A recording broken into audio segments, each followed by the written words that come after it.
Aujourd'hui, on va parler de la femme. Elle est forte, elle reste, elle s'adapte, elle encaisse, elle pardonne et elle parle trop. Ça, c'est ce que tout le monde dit. Et tout le monde applaudit. Mais personne n'écoute le bruit qu'elle fait quand elle s'effondre au sol en silence. Tu l'as vue au boulot, impeccable, discrète, gentille. Tu sais pas que son mari lit ses messages, compte ses sourires, critique sa robe, qui lui dit « ferme-la » sans jamais hausser le ton. Tu sais pas qu'elle dort avec la peur, mais se lève avec la politesse. Tu crois qu'elle gère, mais elle vit sous tension calibrée pour pas déranger. Comme un décor qu'on félicite d'être encore debout après le tremblement de terre. Tu penses qu'elle est résiliente?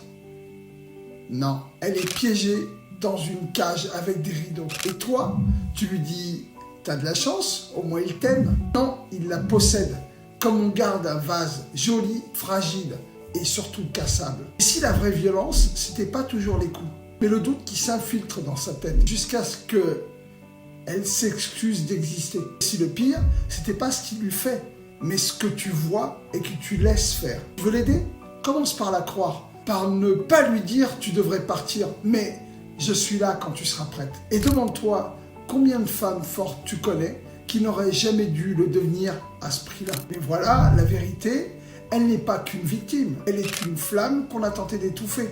À chaque jour où elle se relève, chaque jour où elle doute, mais reste debout, chaque jour où elle respire sans demander pardon, c'est une victoire. Et si toi, tu vis ça, t'as le droit de partir, t'as le droit de parler, t'as le droit de revenir à toi. T'es pas seule, t'es puissante. Et non, t'étais pas folle.